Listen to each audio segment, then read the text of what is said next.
From Salt Lake City, Utah, this is Heart of the Matter, where we do all we can to worship God in spirit and truth. I'm your host, Shawn, and I'm sitting here with my dear friend. We're calling this program Catching Up with Kristy Johnson. There's a lot to catch up with, and so we're going to get to that in just a second. On August 6th, HOTM is going back to our focus on Mormonism. That's how we started on a full-power television station here in the state for 7 years, and we're going back to it after another 7 years where we have looked at organized religion in general, specifically mean evangelicalism and Christianity. So between now and then, we have some great interviews lined up beginning tonight with Kristy, and so much to talk about with her. Then next week, July 2nd, we're going to have Ryan McKnight here, and Ryan and I are going to be talking for 3 shows in a row. That'll be July 2nd, 9th, and 16th. And then on July 23rd and 30th, we're going to end our HOTM 2.0 with Tom Stalling, who spent 3.5 hours. Kristy was here. Tom revealed a story that'll blow your mind. And so we're going to finish up HOTM 2.0 on July 23rd and 30th with him. So get ready for HOTM Redux to come back August 6th. And I mean, get ready. We're going to be thinking about a lot of things. A lot has happened in the 7 years we haven't been talking strictly about Mormonism. So many things have changed, and it's in flux as well as the members. By the way, on August 1st, that's a Thursday here in Salt Lake City, the Sunstone Symposium, which I think is going to be held up near the U of U. That's going on. I'll be speaking there on Thursday from 3:45 to 4:45. You can register for the Sunstone Symposium by going to sunstonemagazine.com. And if you want to see that speech or any of the others, it's like a 3 or 4 or 5 day event here. Big speeches, lots of people up there. Check that out. And then on September 7th, I'm going to be speaking in London at the Sunstone Symposium there as well. Hans Madsen's going to be the keynote speaker there, and I'm going to be speaking right before him, so we're going to go with that. I want to talk about 3 things really quickly about books, and 3 things to say about books before we get to talking with my ex-girlfriend, Kristy Johnson. Book talk number 1. This is a really good book. It's called Critical Thinking for Mormons. I just got it. It just came out. It's by an author named Paul Douglas. And it's heavy reading because it's teaching you how to address logical fallacies that the LDS use and other religions in establishing their truth claims. And it's really, really good. And I'm going to be promoting it over the course of the next few years. But it's called Critical Thinking for Mormons, and it's Paul A. Douglas. So check that one out. Vanna, hand me another book, will ya? Which one do you want, this one? Why not? See, this is called Knife to a Gunfight. It's my favorite book, and if you want to challenge your stance in biblical literalism, in using the Bible as your ultimate authority, you want to challenge religious history, consider Knife to a Gunfight, and then we have End of Material Religion, and then we have If My Kingdom Was of This World, Then My Servants Would Fight, which is a great little 1-minute read. Then we have the book that started all, I Was a Born Again Mormon. And then we have the big one, the encyclopedia where Mormonism meets biblical Christianity face to face. Now, all of these are available on Amazon. All of these are available in hard copy, obviously. And for 14 years, as these books have been written and distributed, we have given away at least 80% of them.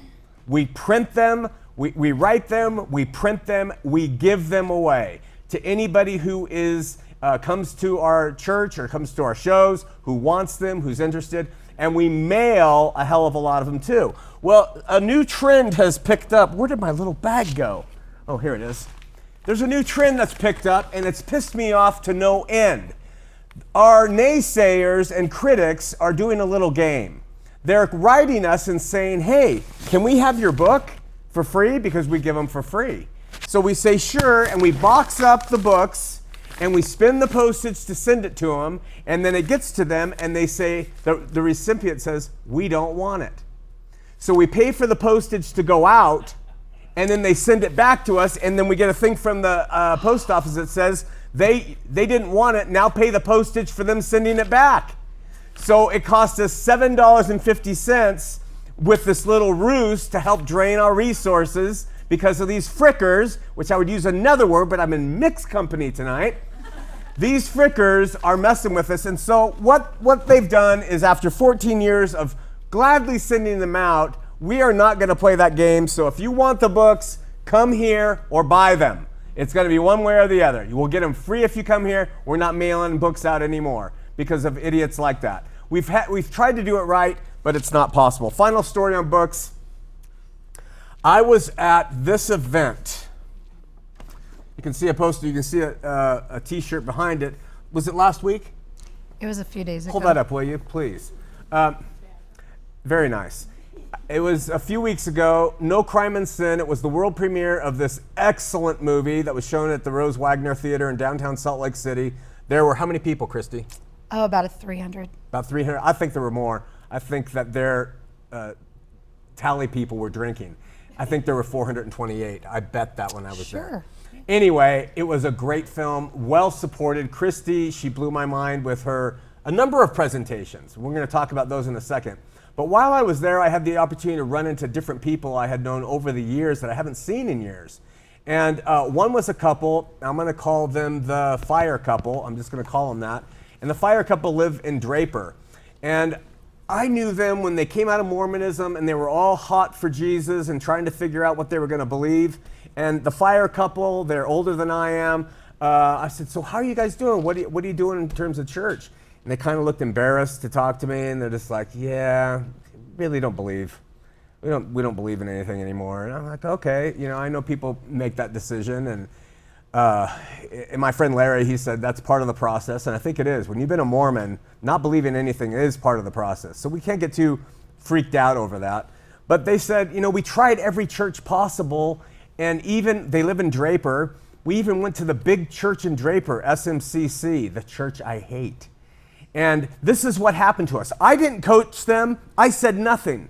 The man said, the pastor's wife came up to us. This is a multi-million-dollar church, and handed me a book, and I think it was God 101. And she said, it all starts with this. And so he's like, oh, okay, thanks. And then she whispered, that's $10, by the way. She whispered, that's $10, by the way. That we have people coming out of Mormonism, walking into freaking Christian churches, and they're trying to sell them books and put it in their hands first, just like a slimy salesperson, and then tell them the price. And we wonder why so many people are failing in a relationship with God when they go to these local churches and they have the rock concerts and they have the tithes and now they have to buy our books. It's bullshit. And so I just had to talk about those three things with books before we go to my sister, my good friend. Now I'm a little frightened. The girl who snubbed me so many years ago at a steak dance. Hey, can I make my own announcements and sure onto it? And do it. That'll give you a moment to breathe. Go. Okay. So this Friday, Brielle Decker, who's been on your show. She has. She was the 65th wife of Warren Jeffs, and she escaped polygamy. Her poetry has been set to music and intertwined with Rochelle Call, who left a domestic violence situation a long time ago. And so she's going to be performing, Rochelle Call, along with Jen Marco, who is a very well-known vocalist out of Utah. And they are doing this performance this Friday in Utah, in Salt Lake City, at the place called The Well. It's free. You can get tickets at Eventbrite. So that's in Sugar House, The Well. Oh, okay. It's a church, right? It's a church. It's in Sugar House. Yeah. You can look it up. The Well. Brielle at The Well. There you go. But it's going to be fantastic. Or you'll fantastic. go to hell. I have tickets already. I'm so excited. I got a little preview earlier. Do you need to get beautiful. tickets? You do need to, but you can get them at the door. Okay. But you can get them through Eventbrite, but it's all free. And if you do donate money, it goes right back to the Sound Coalitions, all right. which is a nonprofit coalition. Other announcements. You made some at the premiere afterward. What's happening? Just let's get to the announcements first of what's happening, Sure, and then let's let's catch up with everything you've done. Okay. Well, yeah. What's coming around now is if you go to nocrimeandsin.com on our contact list, you can actually fill out some information there. If you want to see the film, if you want us to do a screening in your state, the more requests that we get, we're going to go to those states first. And we'll do a screening where I can speak or do a Q&A and also watch the film. And we just want everyone to see it. And they're also working on some distribution of it. So that'll be coming later on. But right now we're traveling around the United States with the film. Can we help at all as the general populace to help with the distribution in other venues, like Netflix, and say, how come you aren't showing No Crime Is... Why don't you get No Crime and Sin? Would that benefit your cause at all? You know what? I don't even think it's a problem of that. I think it's just, I don't know. I'll find out for you. Yeah, find out. To be very honest. All right. I don't know. So, when was it that we reconnected after? You might know this if you watch the show, but Kristy and I go way back to Orange County when I was 17 or 18 and she was 26 or 27. And you started it. Yeah. No, I'm older than her by 2 or 3 years. And anyway, we met, and there was a little spark of attraction, and she set me up, at least on my part. Oh, okay. And she set me up with a friend who she happened to run into at the airport yesterday that I haven't seen in 30 years. And neither have I. She was my best friend in college. Wow. And we used to get into a lot of trouble.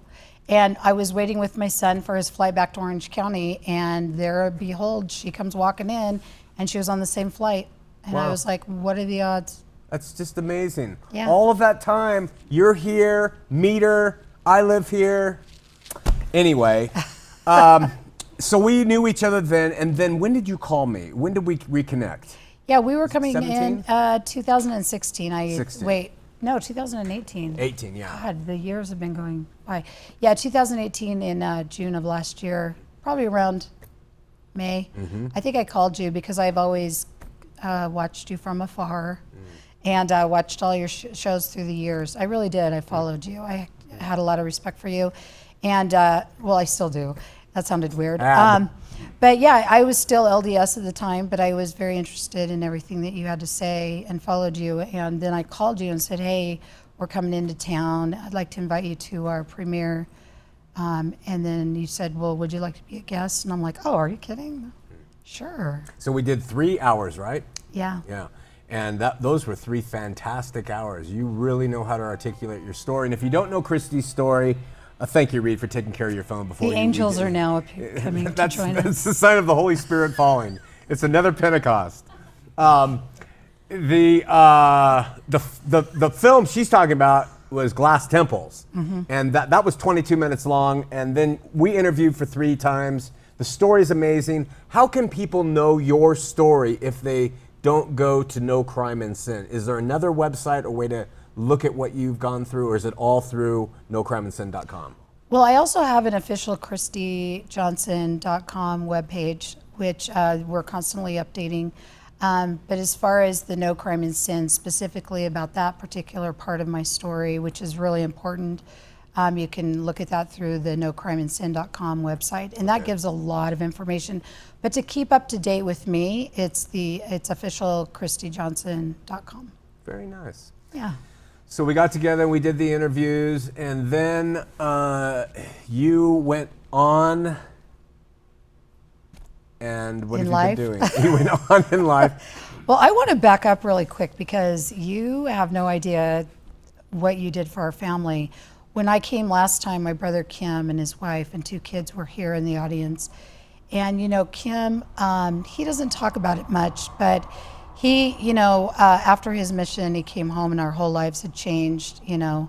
And Kim kind of became inactive in the church and just kind of kept his options open. And he would attend every now and then. And then his wife would go sometimes with him to church. She's not LDS. But he struggled through the years. I mean, he really struggled like we all do who have come out of being Mormon. And when we were here last, Kim started some kind of conversation with you, and you were handing him books right and left. And Kim's brilliant. He's got a doctor's degree. And the way you connected with him was, there's the angels again. The way you connected with him was pretty incredible because Kim, no one's ever approached him the way you did. And so by the time, Kim walked out with a set of your books, and on our plane ride home back to Orange County, Kim was sitting across the aisle from me, and he's got your book, and he's halfway through one of them, and he's marking it up, and he's like, Kristy, did you know this? And I'm like, yeah, 30 years ago, Kim, I knew that, right? But the way you write, the way your knowledge spoke to him, and he finally left the church. And in the movie No Crime and Sin, where it says, where are they now? Kim gave them permission to let people know that he did leave the church, finally. Wow. And that, as you know, what that takes a toll on your life, but it actually relieved him of a tremendous burden. But you were very, whatever the word is, you helped him very much, and it was you that did Glad that. I could play a small part, whatever, right? It was a huge part, so thank you for that. That's awesome. Well, he's a great guy. I also knew Kevin really well. I actually knew Kevin better than anybody else in your family. He was in the same stake as me with his wife and kids and the big Johnson Family, Kevin Johnson family. our big persona. My brother Kevin is the one who passed away. Our mother passed away in 2015, and 5 months later, our brother Kevin passed out of nowhere. And that's the one who I think was closest to you. I think you were on the High Council at the time when he was in your stake. Yeah, and he is a fantastic guy. I mean, salt of the earth and true blue Mormon. Yeah. He really was true blue, but they screwed him, didn't they? Yeah, they messed with Kevin. He fought for our family and us girls, and the church kept pulling him in and telling him, leave it alone. And he said no. And so they ended up releasing him from every church calling he had. And it was interesting because my dad's on the High Council in Lehigh, the perpetrator, right? Even with the annotation on his record. And Kevin couldn't even be anything. They released him from every calling because he wouldn't leave it alone. Wow. That's And he pretty died. This was Kevin's idea. Kevin, my brother Kim, Kevin, and my sister Kathy and I, when we took care of our mom, we got together and decided we need to go see Dad. We need to have a meeting with him and ask him questions. We reached out to my dad. He said, let's do it. And then Kevin died. And we were like, are you kidding me? And then Kevin, or Kim, Kathy, and I, followed through on that meeting with our dad, and that's what you see in No Crime and Sin. Picture of Kevin in hand. We brought Kevin's picture because he was going to be there. How old was your mom when she passed? She was in her 70s. How old was Kevin? Kevin was actually 54. I thought he was 55. And Kathy? Kathy, who passed, was 44 at the time. Young. Even the 70s. All And young. Kathy in the film, because you see her, she wasn't even sick at the time, which was interesting to see her being diagnosed a year later after the film. When we got called in for the family meeting in the hospital, that's when they said, you probably have about 6 weeks, because the chemo wasn't working anything. And Kathy was like, can you believe this? And she's like, I'm the youngest one in the family. I took care of myself. She used to work out all the time. Like literally we'd go to a restaurant and order hamburgers, and her bun would be lettuce. And I would have the big old, carb bun. And so here I am not working out, and she just takes care of herself. And she's like, can you believe this? And that's when I'm like, oh, so it should have been the older chubby sister? Thanks, So we started laughing in the hospital, and the doctors were like looking at us, and I'm like, oh, this is what we do. Yeah. You really love your siblings. I do. Growing up in that kind of a chaotic atmosphere for decades, you become very close to your siblings. I remember when my parents would argue unbelievably horribly, and I would just say, let's go for a walk, because I was the older sister. So we'd go to the parks and stuff. So. Can I ask you a tough question? Yeah, go ahead. I really don't know how to phrase this except just to say it, but Kathy, she's fed, she's eating the lettuce sandwiches, she's not a carb person like us or whatever. But I also noticed in the film that she was really hard toward your dad. Yeah. She was hard. And I mean, I don't blame her. Right.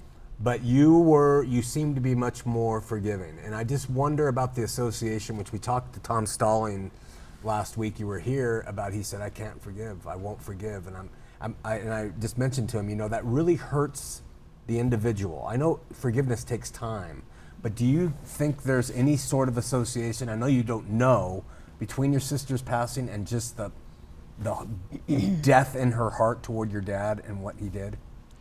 Yeah, I think, personally, I think when we carry around things, we actually don't realize the toll it takes on us. I never blame people for not forgiving. I think, it's so cliche to say, well, it's for you, but it really is.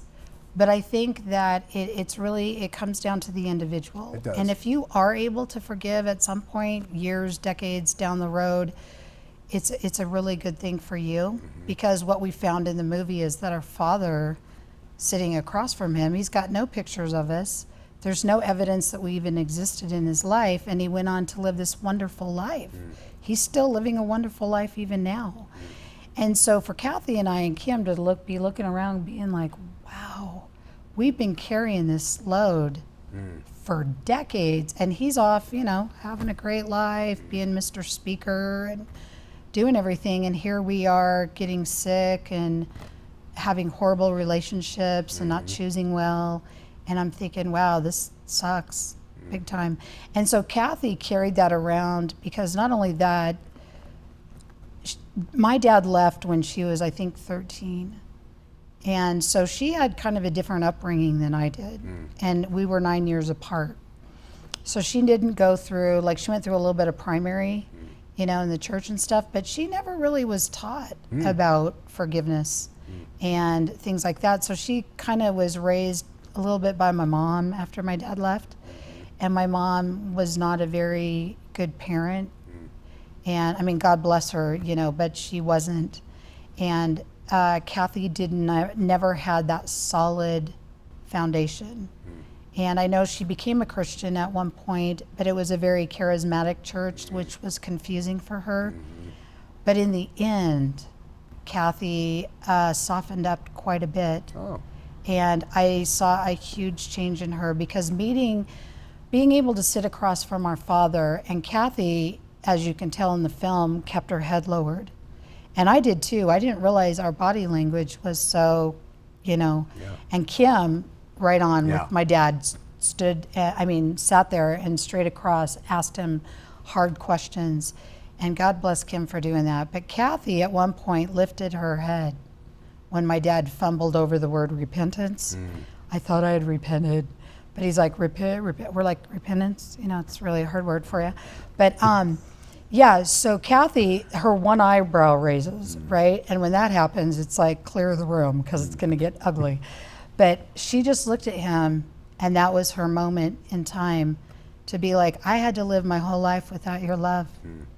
And, my dad tried to do his, and she was like, no, shut it down, let me speak. And I had always wished I had been more like Kathy, because to me, Kathy was very strong, and she had to be in her life. But she didn't get that foundation of remembering, the basics in life about stuff. But she ended up being a phenomenal human being, and it was unfortunate that she died. But in the end, she was very soft and met life and death beautifully. Awesome. No Crime and Sin, you gotta see it. If you're watching we have a lot of people who view outside of Utah, or if you couldn't get it, I would imagine you would go to St. George, even though it's still in Utah, and speak down there and do a screening down there. Absolutely. If enough people. Yeah, if enough people want it, we'll go ahead and do it, and I'll speak and do Q&As, whatever you want, as long as, we can let people see the film. Yeah. So the way to do it is get online, right? Yep, www.nocrimeandsin.com, and there's a contact tab up there, and you fill in your information, and there's some room to say something, and you could just say, I want a screening, or just put whatever you want in there. If you want to keep in contact with us, you can do that. You can ask questions, all sorts of things. And I wanted to take a moment and really thank Mike Norton. I owe that man a solid, I'll tell you, and I hope one day to meet him in person. But, Wendy, your producer, one of your producers, reached out to him on our behalf, and you guys also helped so much in promoting the film, because we ran into a brick wall. And especially being in here in Utah, people were like, oh, anti-Mormon, and oh my God, you know, and we're like, it's not an anti-Mormon film. But Mike Norton, we got him a private viewing of the film through a link. I got the permission from our filmmakers, and he watched it, and the moment he finished the film, he started promoting it in a very huge way. And our views on YouTube and our website quadrupled.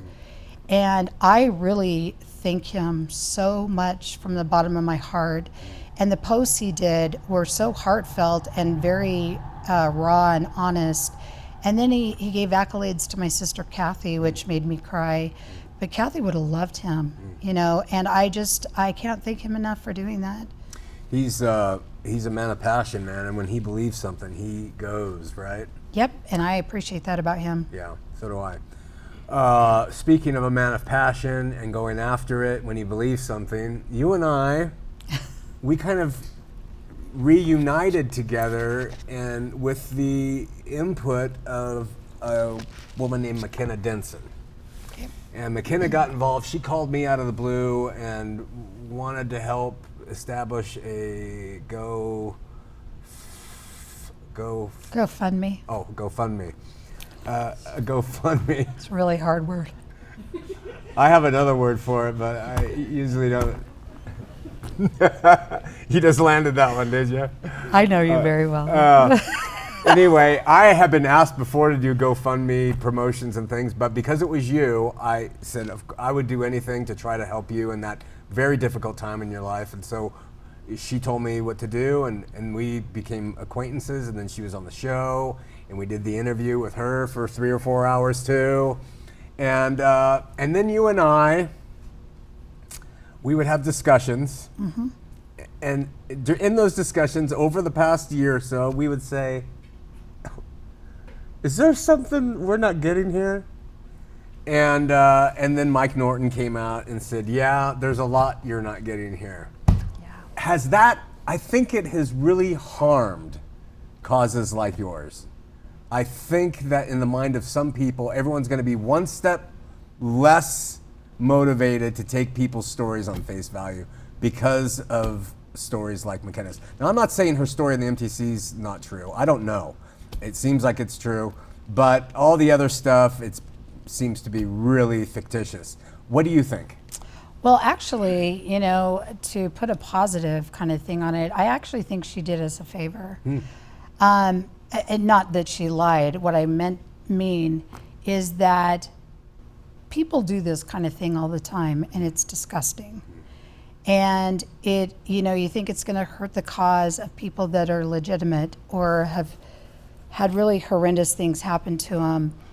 But I think people, when they do hear stories and they hear people's experiences, I think we should be critical and to make sure that they are true. And I think it's like the Mormon Church. If you can't stand up to the test of time, you know what I mean? But people should be able to stand up to the test of time with their experiences and their stories. And I think we should be kind of a little bit careful. And I think this is a perfect example of us being taken in by somebody who had ulterior motives. And eventually people are found out. They really are. And we, like you said, we don't know what happened. I personally believe Joseph Bishop is a creep. I think he's definitely, there's got some problems, and he probably did those things. Absolutely. That does not excuse her for what she did to other people and the many victims that she left behind. You know, if she had done that to my son and he ended up waiting and not being able to bail himself out and had to wait in jail, boy, there would have been problems. You accuse somebody of rape, because there are rape victims. And when you start doing that, that angers a lot of people, and it should. But this is, you know, we have to look at it like, you know what? It happened. We all learned a lesson from it. And yeah, let's be a little bit critical of people's stories. Not saying don't believe them. I'm saying check out the background of it and find out about if the story's true or not. Have you, I don't know, and cause we haven't talked about this, have you had people along the way besides the bishop and the stake president or whoever in your story be critical of your story and say, well, Kristy, you know, and has that bothered you? Do you mind being vetted for your facts? Do you mind people saying, well, tell me a little bit more about this. I want to know, you know, how did that happen? Does that bug you? No, it doesn't actually. What's interesting is I think it's okay for people to question you. And I think if you are telling the truth, that you should be okay with that. I'm not saying like people didn't come up and be like, oh, you're lying, your dad's the greatest thing. People said that. That's what bothered me. You know, when they didn't, I had a lady one time at church say, you know, I don't care what your father did. He was a great man, he still is. And that hurt, you know, because you don't need to hear that. Or, oh, it's too bad your sister seduced your father. Oh. And I'm like, wow, what is wrong with you? You know, but you have, when you are telling your story and your experience, it's scary because you do need people to believe you, and you do need to find some validation. But that's part of my talk that I gave at this premiere, is that validation has to come from within. If you rely on other people to validate you, you're going to run into a problem. If you know your story is true, you stick to it and you tell until people start believing you, and you will find your people. And you'll, you know, but I think you should be open to people asking questions. It's okay. Not that they should insult you, but it's okay for people to be like, well, could you explain to me this? Or I'm very open to that. I think it's probably because I'm more seasoned now, probably more critical. It's so healthy. I mean, just for you to say that, I think you're gonna, like you were talking about empowerment at the film, but at the premiere, but it's so healthy for you to empower women to realize that, mostly women, if they come out with a story, that there will be people who will have questions, but not to be offended. They're just trying to vet the information. Right. And you make such a good point about McKenna. She caught people just saying something, couldn't really substantiate, maybe some emotionalism, maybe some shock value, and everybody buys into it. And that's what Mormonism does. It hits you with this story, and it's whoa, and people don't check the facts, and they buy into it and get drawn along hook, line, and sinker. So that's really good. I'm really glad to hear you say that. Thank you. And you know, people sit there and make excuses for people that do what she did. And you know, we all have, you know, how can you not have some kind of mental issues when you go through what we've gone through? But you also have to be careful in not making excuses for people, because there are a line of victims that she hurt, and a lot of people that believed in her. And that was completely wrong of her to do that. She should be ashamed of herself. Yeah. Isn't one of the arguments, like you just mentioned, that she is operating under a failed system, a system of thinking and operating in this world, and so there's some justification for her antics because she's been so abused and affected along the way that now, and I'm saying this because McKenna herself is like, well, if I'm doing these things and they're not true, I got to get to the source of why I'm doing that. Yeah, that's bullcrap. I'm sorry. I knew I could get Kristy to totally step up on that. Well, because I'm about being real and being raw Right. and very honest. And you can go through things in your life and you have a choice at some point. You know, I remember meeting McKenna for the first time in January at a conference, and I got up because she was beelining it for me. So there's all these people. I stood up and I just said, hey, it's nice to finally meet you in person. And she's like, what are you talking about? We were raised in the same ward. We grew up together. And I'm like, I don't know what the hell you're talking about. But I was like, I don't know what you got going, you know, but not on my watch. And you just cannot do that to people. Sorry.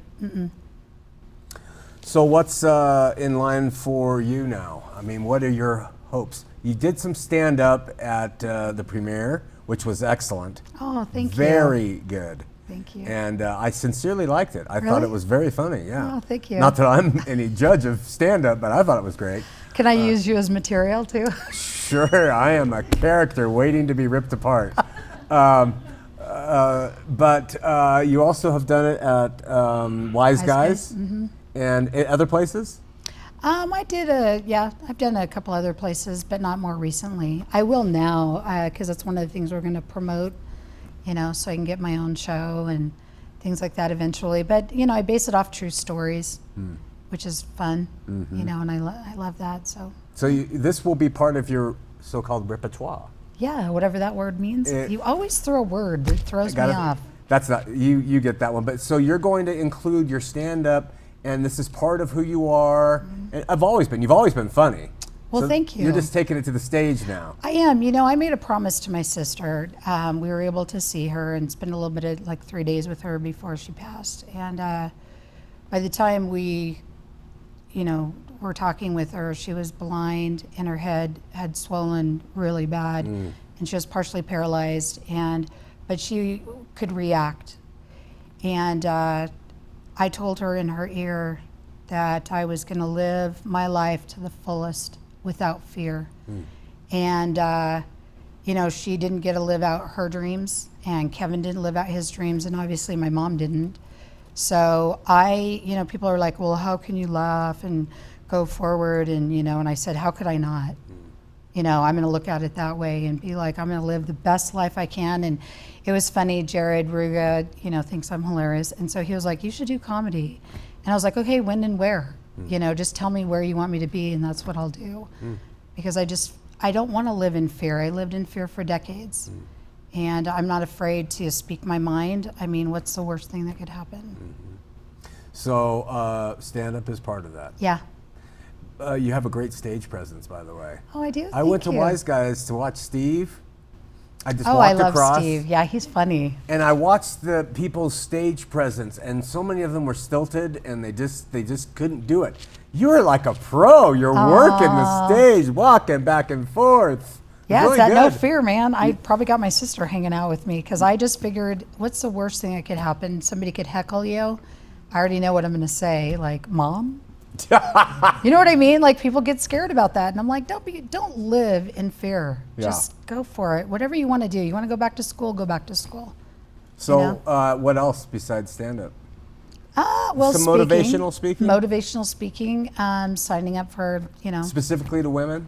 Yeah, it could be men and women, but mostly people who've that are trying to learn how to overcome things. Not that I'm perfect in any sense of the word, but I've been given this gift of knowledge, and, you know, having 3 members of your family die in 3 years and to watch them die, it changes you. And you have some decisions to make in life. And it threw my whole world off. And when Kathy died, that was my wake-up call. And I said, no more. I'm not holding back in the least. And I just went for it. So. Does anything scare you still? Well, you know, marrying the wrong person. Why would you be afraid of that? Well, because, you know, I don't know. I have a problem with that. No, That I'm just is joking. a legitimate fear. It is. a fear. Everyone should have that fear. But I figure, you know, now that I know that it's not a requirement to get into heaven, you know, to be married, it's taken this big load off my shoulders. You're kind of disappointing me. Behind the scenes, we have sort of agreed to. When we're 90, if we're both still alive. We're 90, we're going to be married. Look at her. She denies it on camera. No, we will. No. But it's just, you know, that was a lot of pressure growing up Yeah. to Oh, find yeah, the it one. was. And I know we've talked about that, but that is a huge deal in the Mormon church. And I'll tell you, I carry that responsibility of always trying to look okay and say the right things and bake perfectly and make sure the guy's happy, and, you know. And once I realized when I did leave the church that is so not necessary, I thought, well, all right, now I can relax and date who I want, you Good. know. But I've just been very busy, just keeping really busy. And I have crushes now and then, and they'll remain nameless. But, you know, as soon as Donny Osmond gets divorced, no, I'm just joking. I'm just kidding. Donny Osmond, boy. Hey, you bring your crushes by our place downtown. I want to meet the crushes before you get too serious. I think I will. I'm going to have you vet people. I will be vetting. I will be the date vetter. All right. The other thing, your book. You've been working on one. Are you still working on it? I am. How's that going? It's going very, very well. I've gone back to the very beginning. I started writing, and it's interesting because I talk about, even when I was, not that I was there, that sounds weird, but when I was conceived, That sounds so strange. Thank you. My parents, I was conceived in Vancouver, Washington, and then my parents split up. And my mom just had my brother Kevin, who was 9 months at the time. And she had left my father and went back to California. And my dad moved to BYU. And he was actually in the Army Intelligence out in Vancouver, Washington. He was stationed out there. So he was a bigwig that way. And then all of a sudden, the next thing we know, he's at BYU as a student. And he had joined a fraternity. And my mom found out she was pregnant with me in California and made the decision to take my dad back. And so she joined him in Provo, Utah, and they got an apartment, and so that's where I was born. And I think my mom basically held that over my head most of my life, that she went back with him, because she was absolutely stunningly beautiful and could have had, married someone else, but she chose to go back with him. And he was horrendous to her. And it was your fault. And it was my fault, and I carried that, and I heard about it a lot.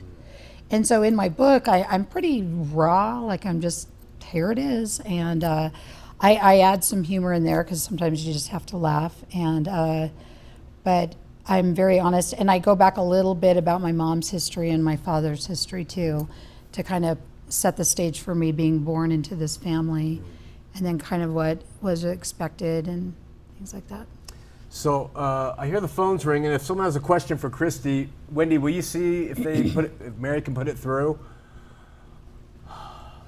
All these 3 deaths in 3 years, your fears that you had before, the experiences you've gone through at the hands of a man who is supposed to be a man of God, the religious inculcation and all that Mormonism has done to you.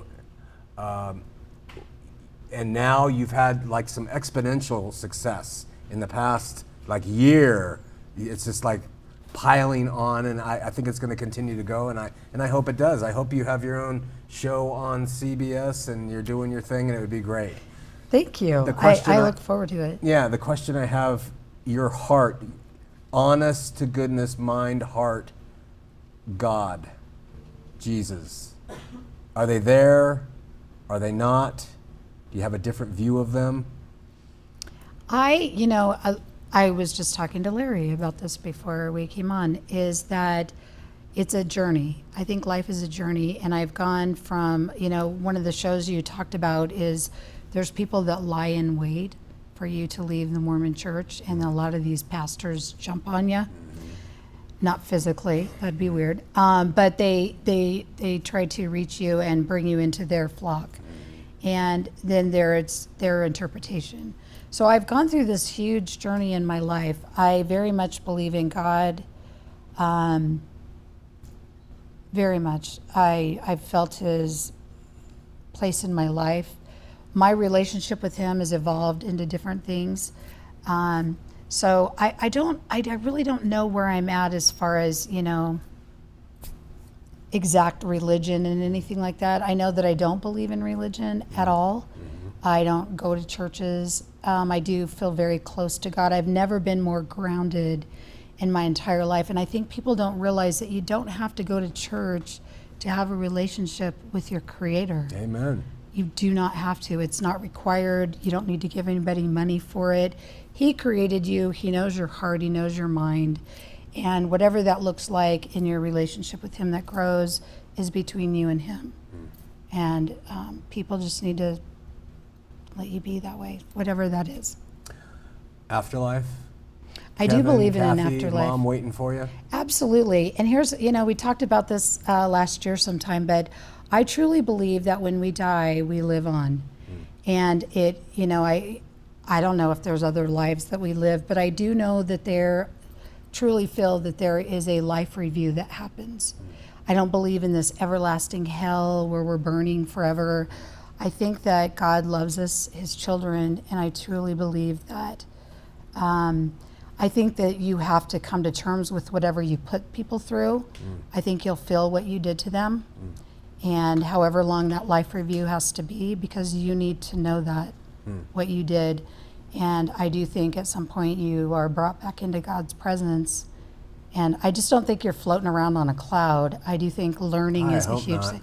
Yeah, that'd be boring. That'd be Could you horrible. imagine? Yeah. I'd see you on a cloud. Oh, what's up? Yeah, and the heart plane. Aren't you glad you were good in life? Yeah, doesn't make sense, does it? Yeah.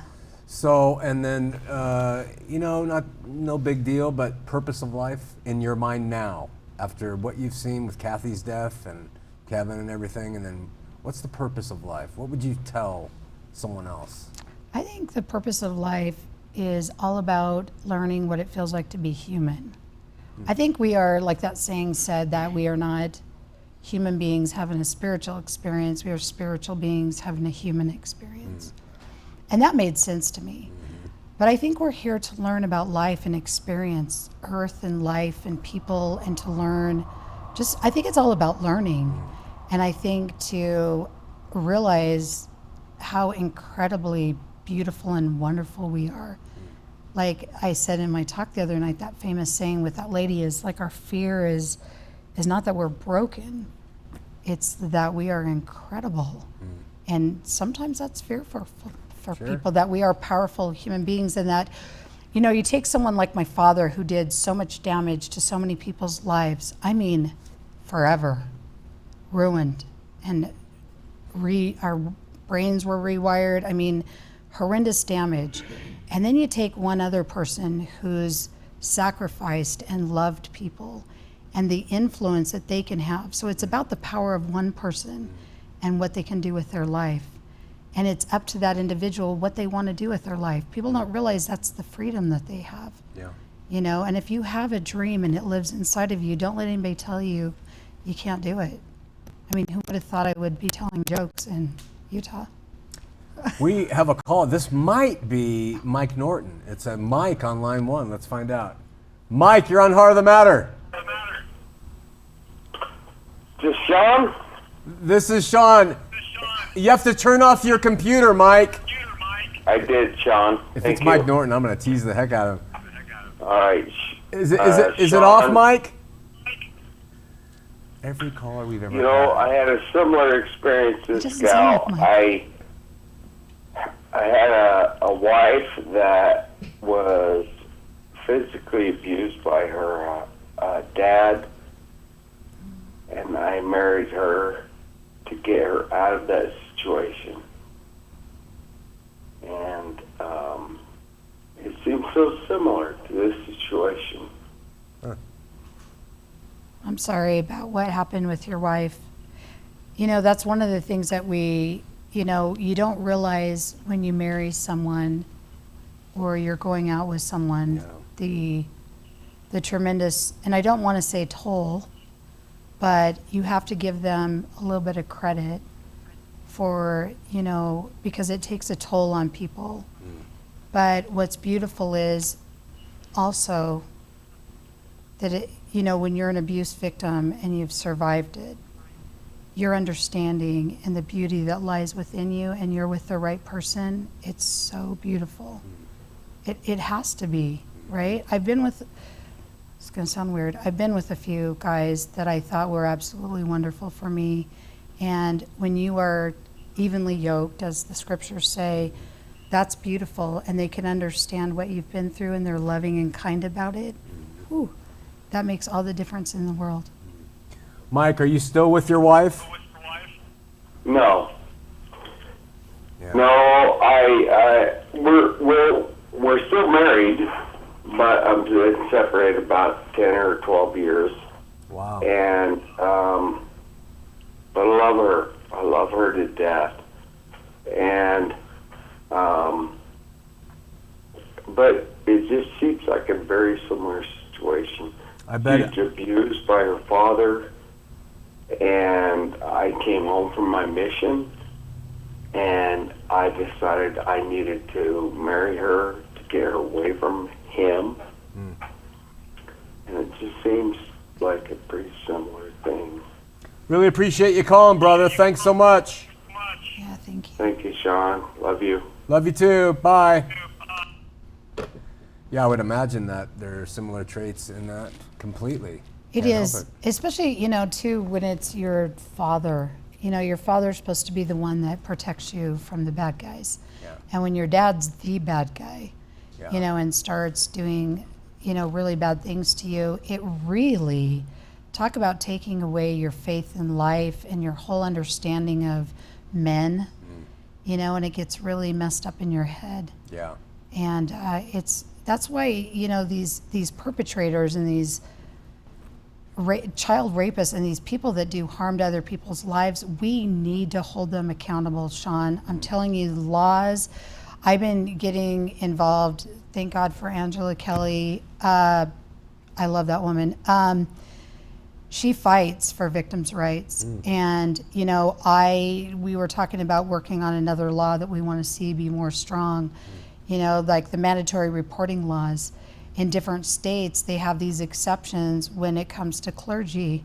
You know, so if a rapist goes into his clergyman and says, you know, I rape a child, or I'm raping a child, the clergy is not obligated to report that.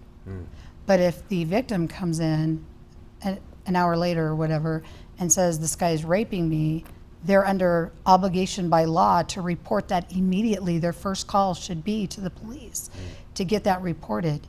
No matter what he said an hour ago, the rapist. There needs to be stricter laws. These guys, I am disgusted, and I'll get wound up. You want to see Kathy come out in me. But I'll tell you, this gentleman, well, I didn't want to call him that, this perpetrator, this Mormon bishop out of Lehi, Utah, right? Yeah. So he does all his damage, right, to these boys. And the minimum, I was told, the minimum punishment should have been 10 years for him, and he got 4 months. Why? Well, I don't know, but what's interesting is he got a letter of support written by the Utah House Speaker. Wow. Who's now running for governor. I have a problem with that. Yeah. You know, I'd like to see that letter of support for this guy. And that's the problem, is all these people that are, whatever religion they are, the need to cover it up bothers me. Like, that's only going to hurt your religion, right? By covering up these people. They don't think so. And it doesn't do them any service. For my dad to be coddled for years by the church, that man never repented. He couldn't even say the word. I mean, he thinks his big punishment in life was being excommunicated for a year. So he couldn't even understand, like, why should the cops be involved? You know, I got X'd, you know, and you're like, oh my God, you don't get it. Yeah. One, are you, with Angela Kelly, you're going to be getting involved in more political? Yep. Did I say it So right? absolutely. What? That's just one of the things, That's yeah. just one of the things? Yeah, we're going to be doing a lot. And There's a lot of women in this audience, just to let you guys know, that are never here.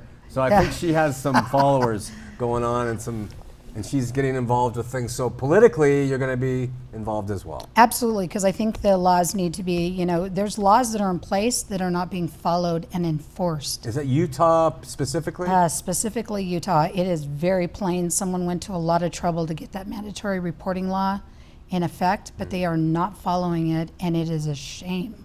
I don't understand why they're not handcuffing these Mormon leaders, literally being arrested for not reporting it.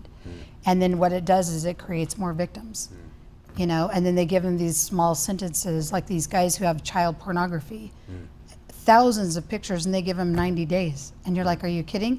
And then I was mad at the judges. Well, somebody needs, you know, to get them. And I'm like, but then you find out it's the prosecutors that are bumping down their offenses to like a nothing, and they're getting probation, and you're like, what's that about? Is it the good old boy system? It's Is it gotta the be. Mormon church? I believe it is. I have never seen Angela? a state in my life. Mormon church? I've never seen a religion have so much power over state law.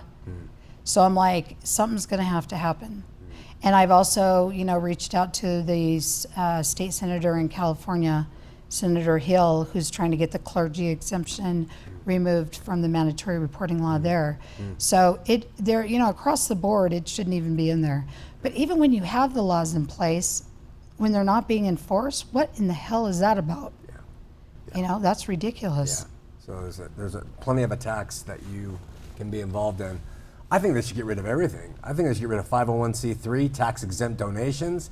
Anything that churches are getting some special deal on, get rid of them. And it'll get a lot of the riffraff right out of the business. Yeah. And it'll get the people who just kind of want to serve God, maybe, maybe it will get more of them doing it, you know? Well, sure, yeah, as soon as it hurts the church financially, I think then that's when there's a wake-up call. Yeah. I just don't understand the cover-up, and it's in all these religions. It's like, why don't you want to be the church that's known as doing the right thing? Quit dealing with crime. That's not your business. You can deal with the sin and let law enforcement deal with crime, period. No one's above the law. It's great. It's a great platform. I hope you girls are all successful with it. How much time do we have? 5 minutes left?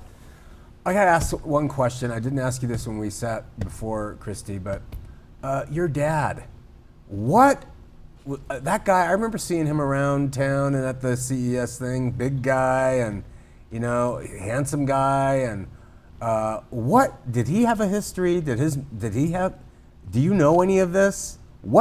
I have 3 daughters. I love women. I've gotten in trouble with women since I was 8.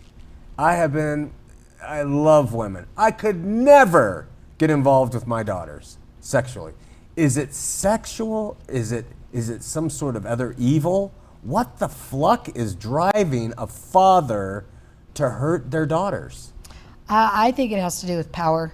Is that it? He did, because not only did he hurt us girls, and it's not very well known, but Kevin was also hurt by my father. He sexually abused Kevin, and I don't really talk about it because Kevin passed, but I was present at the time because I was 6 and Kevin was 7 when it was happening. When he brought you in the house, right? Well, it wasn't just the physical abuse, it was the sexual abuse as well. And my dad, you know, just, it didn't matter what age, you know, because he started on one of my sisters right when she was born. Right. And it has to do with power. And my dad swears up and down that he was never molested, ever in his whole life. Never a history in the family whatsoever. So for him to not have any kind of certain age that he preferred comes out there. And the fact that he is never going to be arrested, even when he confessed to the Lehigh police in the film, they didn't show that part, but we have 2.5 hours of raw footage. But he literally tells the cops what he did. And they're like, you know, we can't arrest him. He wants to be on a sex offender list and we can't add him. You know, and the Lehigh police promised us that day that they were going to interview the children that were running around in his home and also around his neighborhood. And they were like, who are these children? And we're like, exactly. And so they said, we will promise you, because we can't arrest him for what he did to you, but we will interview these children, their parents, will tell the neighborhood, and that was not done. Wow. That was a shocking moment in that film. Yeah. Shocking. So how does he get away with that still to this day? What is wrong with people? So really quick, we're out of time, but why haven't they arrested him? Why didn't they follow up with the children? And no clue? We don't know, but we're certainly going to find out, aren't we? We're working on it right now. Awesome. Well, Kristy, we like to give our guests the last word to the audience of anything they want to say. Remind them, if you would, in your last words about how to contact what you're doing and where to do it. Sure. It's nocrimeandsin.com, and there's a contact link there, and go ahead and enter your information. You can ask us any questions you want. You can also put in a request to have the film shown. You do need to see it. And any victims that are currently being hurt right now, I want you to know that you are not alone at all. God is not okay with what's happening to you. A lot of times people say, well, you know, it must be God's. It's not. He's just as upset as you are. It's not okay, and you need to tell. You need to get it reported. And it doesn't matter if it happened 40 years ago, 30 years ago, you need to make a police report and get it documented. It will hurt your family if it's family. People want you to be quiet about it because it happened so long ago. Do not let that stop you, because you are not the only victim. 9 times out of 10, there are more victims out there, and you need to tell. I don't care how long it's been, tell somebody. And if you're not believed, you keep telling until someone believes you and there's documentation. and then get help. Don't think that you are unscathed. I thought I was unscathed. You're not. You need to seek counseling. If you get a crappy counselor that makes you feel uncomfortable, find another one until you get a good counselor. And then, you know, your family's going to give you a hard time. We lost family members that didn't talk to us for years. And it's going to be dark and it gets yucky, I'm not going to lie. But in the end, it's worth it because you're true to yourself and you may be saving someone else's life. So it's worth it. You're going to find your people.